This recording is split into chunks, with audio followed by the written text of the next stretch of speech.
평화전쟁, 현대사회를 읽는 키워드. 평화란 무엇인가? 두 번째 시간입니다.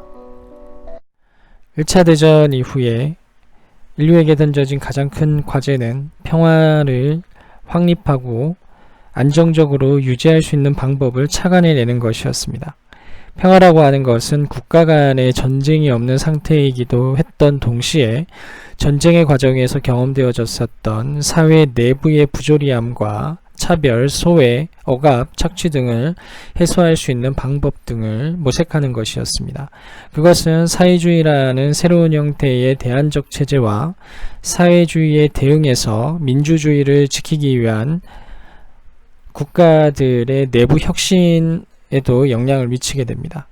평화라고 하는 것은 단순히 전쟁을 피하는 방법이 아니라 갈등과 분쟁을 유발하는 근본적 원인을 사회 구조적으로 분석해서 발본적으로 해소하는 것을 의미하는 것으로 당시 사람들에게는 인식되어지기 시작하게 됩니다.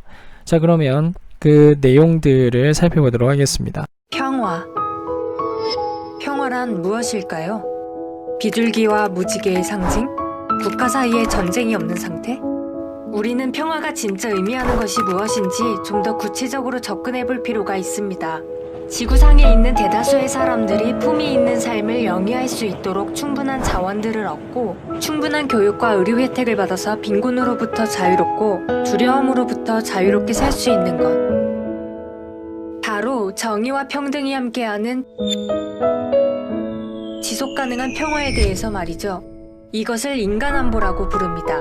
우리들은 특별히 중요한 임무를 맡아 수행한다거나 세계적으로 저명한 평화운동가는 아닙니다. 우리 인간들에겐 엉망인 부분도 있습니다. 그럼 모든 사람들이 정의와 평등을 가지는 곳에서 지속적인 발전을 이룩할 수 있는 환경을 만들고 또 그런 환경을 촉진시키면서 평화로운 사회를 만드는 방법을 어디서 찾으면 좋을까요? 평화의 영감은 때로 예상치 못한 곳에서 나올 수 있습니다.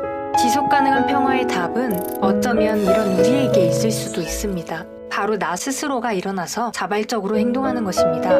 우리에겐 세상에 함께 힘을 모을 수 있는 가능성이 있습니다. 개인 한 명 한 명이 이 모든 것을 협력과 관심으로 이뤄내는 것입니다.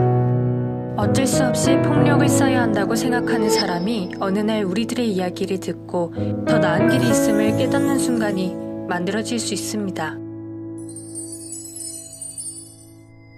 개개인이 모인 하나의 군중은 상상하지 못할 특별한 기적을 탄생시킵니다. 누군가가 말했습니다. 군중을 이루는 개개인의 도덕적 수준과 별개로 특정한 윤리적 파동이 현장에서 발견된다. 어떤 군중은 약탈과 살인을 서슴지 않으며 어떤 군중은 개인이었다면 다다르기 어려웠을 이타성과 용기를 획득한다고 말이죠. 그렇다면 질문을 다르게 해보겠습니다. 인간이란 무엇일까요? 인간의 정신은 그것을 올바르게 사용할 때 비로소 정신으로서의 가치를 획득합니다. 당신은 우리의 평화를 위해 이를 어떻게 사용하고 있는가요? 인간에 대한 끊임없는 의문 속에서도 인간의 존엄한 면을 바라보는 일을 멈춰선 안 됩니다. 먼저 선뜻 손을 뻗을 수 있는 내 안의 믿음을요.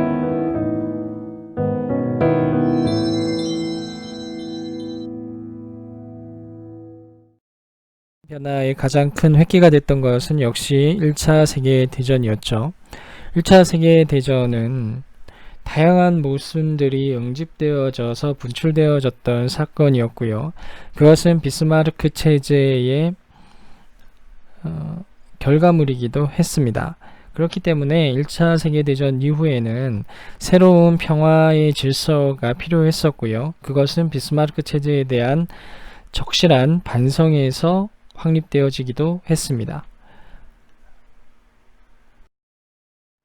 1차 세계대전의 과정에서 나타났던 아주 특이한 현상이기도 했고요. 더 근본적으로는 제국주의가 가지고 있었던 이분법적인 세계관의 발현이기도 했습니다. 선과 악의 이분법적인 구도 속에서 적국은 보다 강력하고 악랄한 적대자로서 무분별한 증오심과 적개심을 부추겨 일으키는 이미지와 그들에 대한 스토리들이 구성이 되고 만들어지게 되는 것이죠. 이것은 인간의 심성을 왜곡시키게 되고요. 향후에도 많은 문제를 일으키게 됩니다. 그것은 나와 다른 존재 혹은 나와 다른 계층, 나와 다른 성에 대한 혐오와 적개심을 불러일으키는 동력으로 작용하게 되고 그 사회의 차별의 근원으로서 작동하게 되면서 또 다른 평화를 깨치는 요인으로 작동하게 됩니다. 이것은 1차 세계대전이 가져다준 후유증이기도 했고요. 달리 이야기하면 새로운 평화의 질서를 회복하기 위해서는 해결해야 되는 또 하나의 근본적 원인이기도 했습니다. 세계의 그림은 1차 세계대전 당시에 붙었던 벽보 포스트인데요. 부족한 병력을 보충하기 위해서 모집하는 것이었습니다. 전쟁이라는 공간 속에서 여성들은 사회적 참여와 사회적 역할이 확대되게 되고요. 그동안 고착되어졌던 여성들에 대한 차별과 소외에 대해서 자각하기 시작하게 되죠. 전쟁이라는 상황 속에서 발견하게 된 것이긴 하지만 전쟁뿐 아니라 내부적으로도 차별과 소외의 문제들이 그 사회의 평화를 저해하고 있고 그것을 억압하고 있다는 것을 인식하게 되었던 것이죠. 가장 모순적인 상태에서 은폐되어졌던 문제들이 드러나기 시작했던 것이고요. 전쟁은 이러한 것들을 억누르고 있었지만 전쟁이 끝나고 나서는 또 다른 평화의 문제로 야기되고 논의되어야 했던 문제이기도 했었습니다. 전쟁 비용을 마련하기 위해 홍보활동을 하고 있는 아이들의 모습인데요. 1차 세계대전은 총력전이라고 할 만큼 전 국민들이 전쟁에 동원되고 참여하게 되는 전대미문의 사건이기도 했습니다. 아동노동과 아동착취에 대한 문제들이 전쟁 속에서 은폐되어져 있었지만 전쟁이 끝나고 나서 그 사회의 소외와 차별, 문제의 요인으로 다시금 드러나게 되는 것이죠. 아동 문제 역시 전쟁이라는 과정 속에서 가장 극단적인 형태로 나타나게 됐고 전쟁 이후에 은폐되어져 있었던 문제들이 새로운 평화의 조건 속에서 논의되어지기 시작합니다. 1차 세계대전은 범게르만주의와 범이슬람주의의 민족적 갈등, 제국주의 국가들의 충돌, 자본주의의 욕망이 왜곡된 형태로 분출해서 나타나는 가장 비극적인 형태 등등, 그리고 비스마르크의 평화 체제가 내부적 모순을 가지고 있었다는 점들, 여러 요인들로 인해서 나타났었던 가장 비극적인 역사적 사건이기도 했었는데요. 사회주의자들이 바라봤을 때 이것은 부르주아 계급에 의한 왜곡된 지배질서가 만들어낸 모순의 가장 위험한 표출 형태라고 봤었던 부분도 있습니다.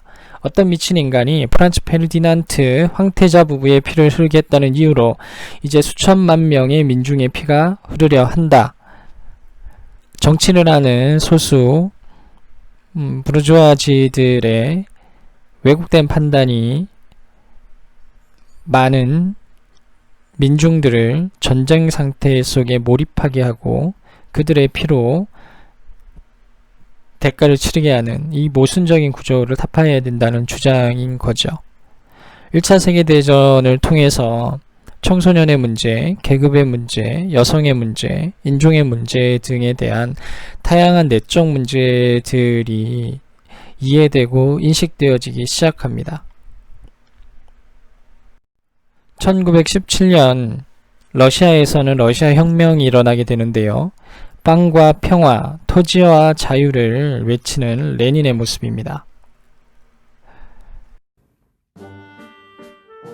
레닌은 자본주의 국가의 의회 제도를 대체할 수 있는 완전히 새로운 권력이 수립되었음을 선언했다. 그것은 국민 대다수를 차지하는 농민과 노동자, 병사를 대변한다는 소위 소비에트 권력이었다. Что такое советская власть? В чем заключается сущность этой новой власти, которой не хотят или не могут понять еще в большинстве стран? Сущность ее, привлекающая к себе рабочих каждой страны все больше и больше, состоит в том, что прежде государством управляли так или иначе богатые или капиталисты, а теперь первый раз управляют государством, притом в массовом числе как раз те классы, которых капитализм угнетал.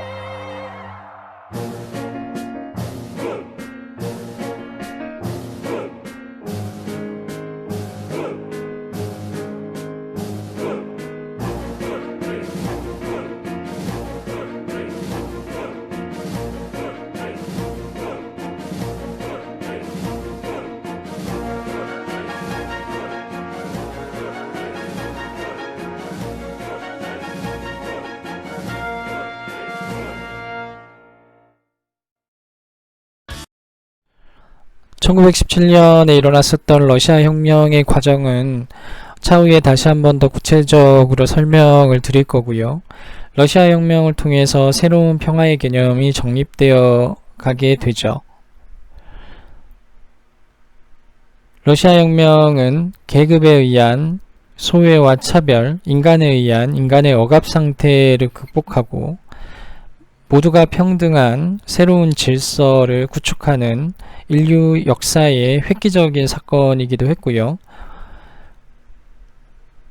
비스마르크의 제국주의적 질서의 종식을 알리는 사건이기도 했습니다. 러시아 혁명의 과정에서 나타났었던 평화라는 개념은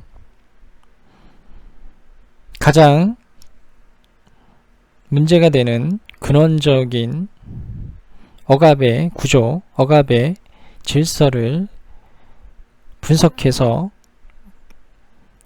해소하고 새로운 질서를 구축하는 가장 적극적인 형태의 평화를 쟁취하는 방식이기도 했었습니다. 러시아 혁명과 1차 세계대전은 새로운 형태의 평화를 만들어야 된다는 과제 그리고 방법론을 제시해 줬는데요. 과연 그러한 과제를 20세기 초반의 역사는 잘 수행을 했을까요? 그 부분을 다시 한번 살펴보도록 하겠습니다. 1차 세계대전이 끝이 나고 국제사회의 고민은 어떻게 평화를 이룰 수 있을 것인가 였었는데요. 여기 보이는 4명의 각국의 대표들은 파리 강화 회의를 통해서 국제사회의 새로운 질서, 평화를 만들어가기 시작하고 논의하기 시작합니다. 그것이 베르사유 체제라는 새로운 질서로 완성이 됩니다. 파리 강화회의가 열리고 베르사유 조약을 통해서 세계는 새로운 평화적 질서인 베르사유 체제를 형성하게 되는데요. 그 체제의 모습은 어떤 것이었을까요? 윌슨은 14개조의 평화 원칙을 천명함으로써 새로운 질서의 평화를 구축해 나갑니다. 정복과 영토 확장을 일삼던 시대에는 지나갔습니다. 세계가 적당하고도 안전한 생활 터전으로서 제자리를 잡아야 합니다. 특히 우리와 마찬가지로 평화를 사랑하는 모든 국가의 국민들이 자신들의 생활을 유지하고 자신들의 고유한 제도를 채택하고 무력을 이용한 이기적 침략 행위에 맞서 싸우면서 세계의 다른 국민들과 더불어 정의와 대등한 관계를 지킬 수 있도록 민족 자결주의를 천명하게 되는 것이죠. 세력이 강하든 약하든 관계없이 모든 민족과 국가에게는 정의가 실현되어야 하며 그들은 자유와 안전이 동등하게 보장된 조건 속에서 서로 더불어 살아갈 권리가 있습니다. 윌슨이 천명했었던 평화의 원칙은 민족 자결주의라는 새로운 질서로 국제사회에 나타나게 되는데요. 민족 자결주의가 어떻게 작용을 하는지 한번 살펴보도록 하겠습니다. 베르사유 체제 전과 후의 국가의 모습들을 살펴보면 새로운 국가들이 엄청난 규모로 등장하게 되죠.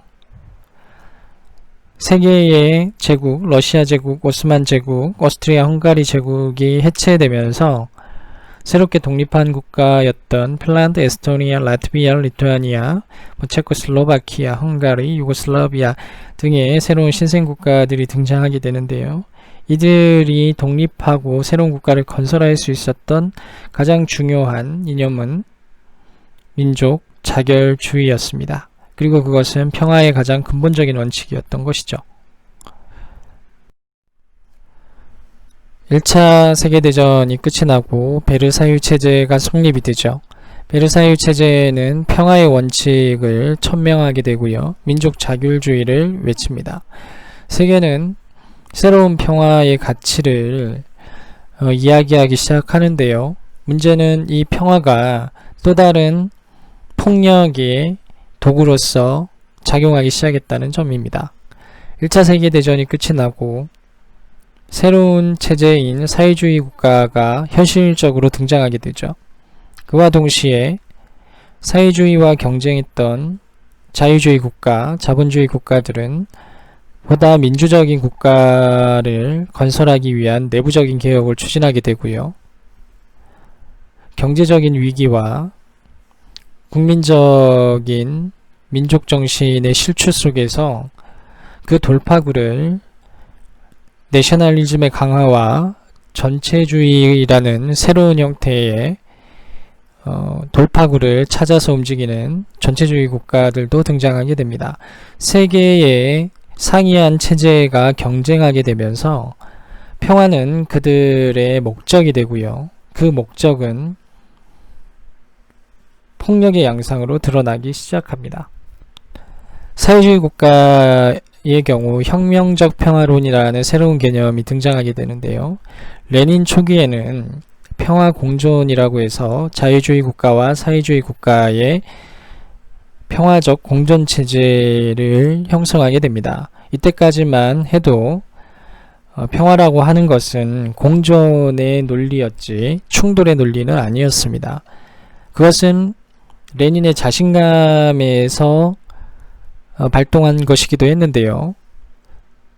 평화롭게 공존을 하더라도 사회주의는 체제적 우월성으로 인해서 자연스럽게 이행될 것이다 라는 생각이었는데 그것이 현실적으로 이루어지지 않게 되면서 다양한 방식의 혁명 전쟁론과 영구혁명론 등이 등장하게 됩니다. 혁명 전쟁론이라고 하는 것은 혁명을 쟁취하기 위해서 전쟁은 불가피하다 라는 것이었고요. 영구혁명론이라는 것은 일국가의 혁명이 아니라 전 세계적 혁명을 위해서는 혁명 전쟁과 충돌은 불가피하다라는 것이었죠. 계급투쟁론 역시 폭력의 방식을 수반하는 것이었습니다. 평화를 쟁취하기 위해서 강력한 투쟁과 투쟁에 동반되고 수반되는 폭력은 인정해야 된다는 것이었죠. 민족 자결주의와 민족 해방론 역시 비슷했는데요. 민족 자결주의라는 것이 해방의 논리로서 약소국의 해방의 논리로서 작용한 것이 아니라 자기 중심적으로 해석되는 여지가 강했고요. 대부분의 승전국의 경우 승전국의 식민지의 민족 자결주의에 대해서는 인정하지 않고 자의적으로 자신들에게 유리한 방향으로만 열어두는 측면이 강했기 때문에 민족 자결주의는 평화로운 방식의 해방과 독립의 양상이 아니라 치열한 투쟁의 양상으로 드러날 수밖에 없었습니다. 약소국의 경우 민족 해방 투쟁의 동력으로서 민족 자결주의를 채택하게 되는데요. 그것은 무력을 통한 민족 해방론의 양상으로 나타나게 됩니다. 국제사회의 지원과 국제사회의 평화에 대한 의지는 크게 작동하지 않고요. 자기중심적 민족자결주의를 취했던 국가들은 상호간의 동조하에서 약소국의 민족해방투쟁을 억압하고 혹은 무력으로 진압을 했었고요. 거기에 대응해서 독립운동은 더욱더 과열되고 과격한 형태로 드러나기 시작하게 되죠. 그리고 이 시기 제3세기의 새로운 등장 역시 강력한 투쟁의 모습이었습니다. 이는 달리 이야기하면 평화라고 하는 것이 무력이 수반된 충돌의 양상으로 나타나게 되는 딜레마 속에 빠져들게 되었다는 겁니다. 그와 동시에 이러한 모순적인 평화에 대해서 평화 자체를 거부하는 움직임도 나타나게 되는데요. 파시즘의 신국가론이 그것이었습니다. 베르사유 체제에 반발했었던 국가들은 자민족 중심주의와 국가주의 그리고 인간 본성은 이성적이지 않다라는 반이성주의에 입각해 전체주의 국가인 파시즘 국가를 건설을 했고요. 국가 성장의 동력과 역동성은 전쟁을 통해서 발현된다라고 보고 군국주의와 전쟁지상주의의 형태로 나타나게 되면서 평화체제를 유지하려고 했었던 전후의 세계는 또다시 위태로운 상황에 놓여지게 되었던 것입니다. 1차 세계대전 이후에 평화의 질서는 구축이 되지 못한 채 또다시 2차 세계대전이라는 비극적 사태가 벌어지게 되는데요. 2차 세계대전이 종료되고 나서 인류는 세계대전에 대한 또 다른 반성과 성찰의 계기를 마련하게 되는데요. 이 과정 속에서 새로운 평화의 질서를 구축해야 된다는 새로운 고민에 빠져들게 됩니다. 그 새로운 발견이란 어떤 것인지를 살펴보도록 합시다. 전쟁이라는 과정 속에서 평화의 가치를 더욱더 깊이 인식하게 되었고, 평화라는 것이 단순히 전쟁이 없는 상태가 아니라 전쟁과 같은 상태를 만들게 되는 모든 사회적 구조에 의해서 나타나는 억압들로부터 벗어나고 그것을 해소하기 위한 노력을 해야 된다는 인식들이 공유되게 되면서 다양한 주체들이 사회적 존재를 인정받고 동등한 인간 존엄성을 요구하는 움직임들이 나타나게 되는데요. 그것이 대전 이후에 새로운 평화를 만들어가는 질서에서 아주 중요한 요소로 작용하게 됩니다. 여성들의 참정권 운동이 그 출발점이라고 할 수 있는데요. 여성들도 사회적 존재로서 동등한 대우를 받고자 했었고, 그 출발점이 참정권을 획득하는 과정이었습니다. 그 과정은 아주 힘든 과정이긴 했는데요. 평화를 유지하고 평화를 구축하기 위해서는 반드시 필요한 것이기도 했습니다. 1920년대에 여성 참정권 운동과 관련된 사파인데요. 두 손에 양동이를 든 젊은 여성이 하늘로 향한 사다리를 쳐다보고 있죠. 아래쪽 사다리에는 슬레이버리, 노예죠.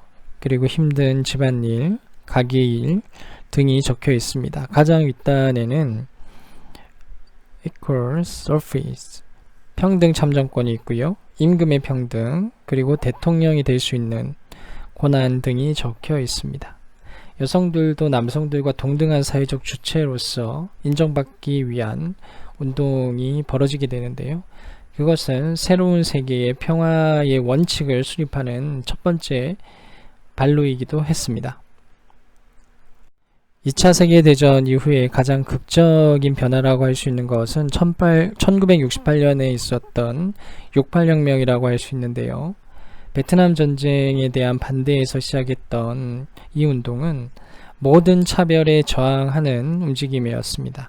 그들은 모든 차별에 저항한다. 평화는 인간에 의한 인간의 모든 억압의 유형에 반대하는 것이며, 평화란 모든 아름다움이 뒤집히지 않고 간직될 수 있는 상태를 말한다.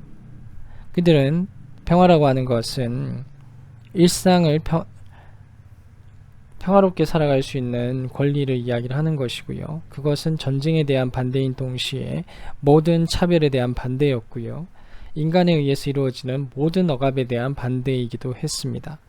냉전의 질서 속에서 나타났었던 국내 내부에 대한 차별과 억압, 소외, 그리고 체제 갈등 속에서 나타났었던 왜곡된 다양한 선전선동과 사상 억압, 메카시즘에 대한 저항이기도 했었죠. 인간이 인간으로서 존엄하게 대우받을 수 있는 가장 자유로운 상태, 가장 평등한 상태, 그것이 보장될 때만이 평화가 유지될 수 있었다는 선언이기도 했습니다. 평화의 개념은 훨씬 더 적극적이고 확장된 형태로 사람들에게 공유되기 시작하죠. 오늘날 많은 사람들에게 공감이 되어지는 평화는 무엇일까요? 평화의 인간화와 글로벌화를 제시하고 있습니다. 전쟁과 전쟁 사이에 그 짧은 시기를 지탱하는 동력으로서의 평화가 아니라 항구적이고 지속적인 평화의 움직임을 만들어갈 수 있는 것은 어떤 것일까? 조금 있다가 보게 될 우분투라는 아프리카 마을의 공존의 방식이 하나의 해법이 될 수도 있지 않을까 하는 제안을 하고 있습니다. 인간에 대한 존중이 가장 기본적인 심성이 되어야 되겠죠. 그리고 우리 인간은 상호 연결되어져 있다는 것을 자각해야 할 것입니다. 인간에 대한 인간의 그 어떤 억압과 차별도 인정하지 않고 상호는 모두 대등하고 동등한 존재로 존엄한 존재라는 것을 인정하고 상호 연결되어져 있음을 받아들일 때 평화는 지속 가능하지 않을까 하는 생각인 것이죠.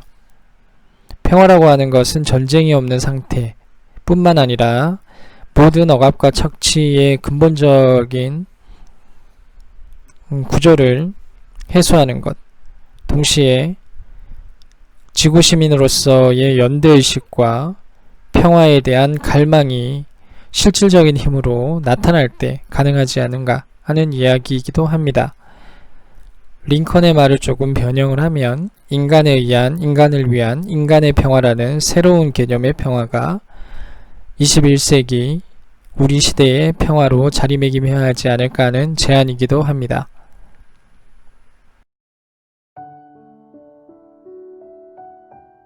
아프리카 부족을 연구하던 인류학자가 부족 아이들을 모두 불러 모아놓고 게임 하나를 제안했습니다. 아이들은 모두 기대에 차서 어떤 게임인지 귀를 기울였습니다. 인류학자가 말했습니다. 맛있는 과일이 가득 들어있는 바구니가 저 앞에 나무에 있단다. 가장 먼저 달려가는 친구에게 승리의 선물로 그 바구니를 줄 거야. 이 이야기를 들은 아이들이 갑자기 웅성거리기 시작했습니다.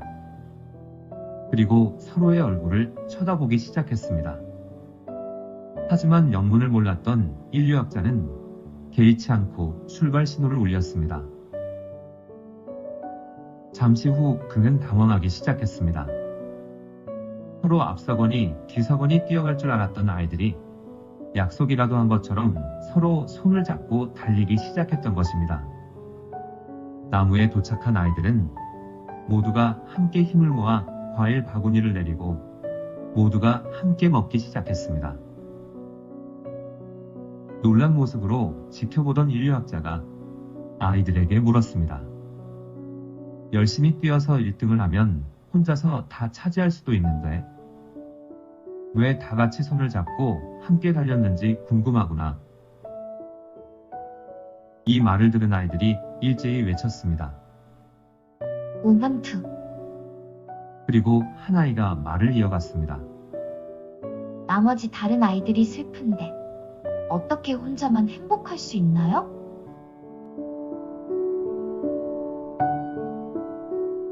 우분투는 아프리카 반투족의 언어로 우리가 함께 있기에 내가 있다 라는 뜻입니다.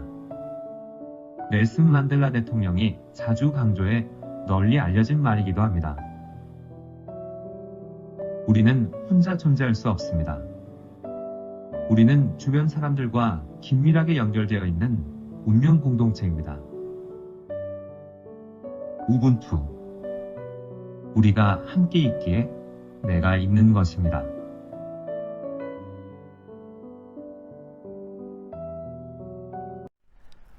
그것은 상호의 존재를 인정하는 공감과 공존의 세계를 형성하는 것에서 시작될 것입니다.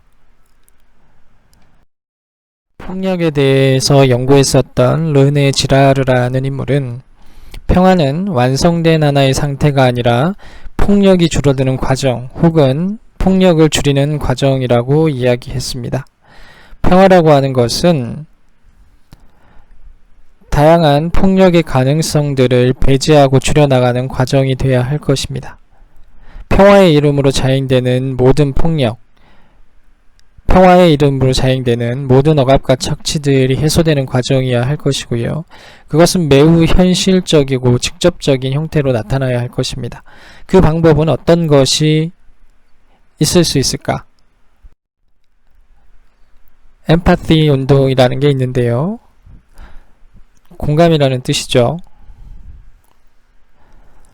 그 시대를 움직이는 힘은 공감에 의해서 나타나게 됩니다.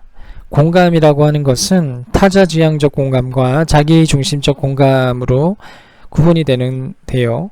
어떤 공감이 만들어지느냐에 따라서 평화는 유지될 수도 있고요. 오히려 평화를 위해할 수도 있을 겁니다. 가령 지배자들 간의 지배의 공감이 커지면 식민주의적 제국주의도 생겨날 것이고요. 소비자들 간의 소비의 공감이 커지면 경제구조가 비인간화되고 지구가 위험해질 수도 있을 겁니다. 자신의 입장에서 자신의 이익만을 생각하면서 공감하다 보면 자기도 모르는 사이에 배제와 폭력을 일조하고 묵인하거나 동참하게 되는 상황이 벌어지게 되는데요. 이것이 가장 위험한 공감의 형태라고 이야기를 합니다. 자기중심적 공감이 아니라 타자의 입장에서 바라보는 공감, 엠파시티가 되는 것이죠. 타자의 기준에서 평화의 조건은 어떤 것이고 공존의 모습은 어떤 것인가를 찾아가는 과정이 우리에게 가장 필요한 운동이지 않을까 생각해 봅니다. 평화라고 하는 것은 타자와 평화롭게 공존하고 공생하는 것이고요. 그것은 타자의 입장에서 공감하고 그 공감이 연대로 나타나고 연대가 전 지구의 삶의 양식이 된다면 평화라고 하는 것은 항구적으로 지속될 수도 있지 않을까 하는 생각을 해봅니다. 우리는 20세기의 역사 속에서 평화란 무엇인가에 대한 주제를 통해서 평화의 변화를 살펴봤습니다. 비스마르크 시대를 기점으로 해서 전쟁이 없는 상태가 곧 평화다라는 생각들이 만들어지게 되는데요. 전쟁이 없는 상태는 곧 전쟁을 준비하는 과정이기도 했었습니다. 그것이 더 큰 전쟁으로 비화될 가능성과 실제의 모습을 우리는 지켜보게 되었던 것이죠. 평화라고 하는 것은 과연 전쟁이 없는 소극적인 상태로 만족해야 될 것인가? 20세기는 우리에게 많은 것을 시사해주고 있습니다. 1차 세계대전과 2차 세계대전을 경험하게 되면서 평화라고 하는 것은 단순히 국가와 국가만의 문제는 아니다. 국가 내부적으로도 그리고 인간과 인간 사이에서도 많은 억압과 착취, 소외 등이 존재하고 그러한 요소들을 해소하는 과정만이 평화를 적극적이고 진실되게 쟁취하는 과정이다라는 것을 인식하게 됩니다. 사회주의 혁명과 그 혁명의 좌절 과정 속에서도 이러한 부분은 아주 명확하게 살펴보게 되었던 것이죠. 적극적인 개념으로서의 평화, 갈등과 분쟁의 원인을 해소하는 것이었다. 하지만 이 과정은 또 다른 폭력의 모습으로 나타나게 됩니다. 평화를 쟁취하기 위한 수단으로서의 폭력이 정당화될 수 있을 것인가? 혁명을 위한 전쟁, 민주주의를 쟁취하기 위한 전쟁, 자유를 지키기 위한 전쟁, 민족과 종교를 지키기 위한 전쟁. 모든 전쟁은 평화를 그리고 원인을 해소하기 위한 수단이었고 명분이었습니다. 목적으로서의 평화라고 하는 것이 또 다른 전쟁 상태에 내몰리게 된다는 것, 20세기 역사는 우리에게 분명히 보여주고 있습니다. 20세기 후반 우리가 고민하는 것은 인간의 존엄성을 지키며 평화에 대한 공감대를 형성을 하고 다양한 존재들이 차별과 억압, 소외 없이 공존할 수 있는 질서를 마련하는 것. 그것이 가장 근본적인 평화의 모습이지 않는가 하는 것입니다. 우리와 다른 존재, 그들과 공생하고 공존할 수 있는 방법, 그것은 모두가 상호 연결되어져 있고 모두가 동등한 인간다움을 가지고 있는 존귀한 존재라는 것을 인정하는 것에서부터 시작해야 하지 않을까 하는 생각을 해봅니다. 여러분들이 생각하는 평화란 것은 어떤 것인가? 그리고 여러분들은 어떠한 평화의 단계에 생각이 머물러 있는가 고민해보는 시간이 되었으면 좋겠습니다. 수고하셨습니다. 오늘 수업 마치도록 하겠습니다.